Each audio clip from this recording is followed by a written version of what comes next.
Australia could separate from the monarchy and become a republic when the Queen. Earlier this week, Prime Minister Anthony Albanese raised eyebrows by appointing Matt Thistlethwaite as Assistant Minister for the Republic. The Prime Minister has previously spoken of Australia becoming a republic and has said the change was inevitable, but he did not mention his thoughts on the issue during his 6-week election campaign. Mr. Thistlethwaite said when the Queen dies, it will be time for Australia to think about becoming a republic, during an interview with ABC Radio National host Patricia Carvella. As the Queen comes to the twilight of her reign, we should pay respect for her for the wonderful job she's done, but I think Australians are beginning to think about what comes next for our nation.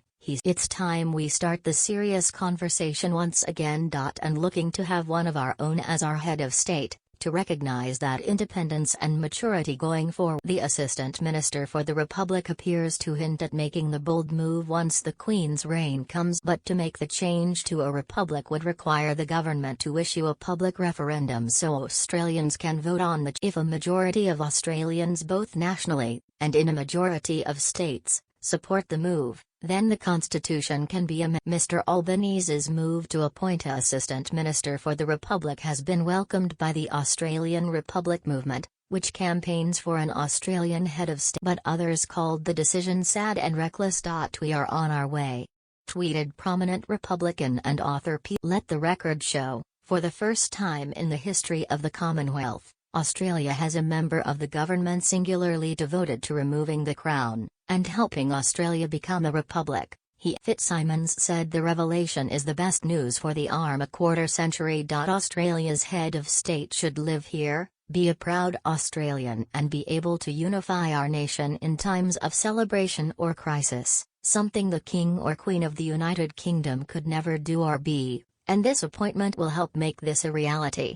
Over the years, though both Labour and Liberal politicians have at times lent their support to Australia becoming a republic. Australians were given the choice on whether to break away from the Commonwealth in 1999, but 55% voted down but the ARM believes support has increased since then and that 73% of the population are now in favour of the change. Staunch monarchists have slammed the timing of the Mr. Albanese's appointment. Niall Gardner, a former aide to Margaret Thatcher, tweeted, "A sad and reckless move by Australia's new left-wing government sends completely the wrong message."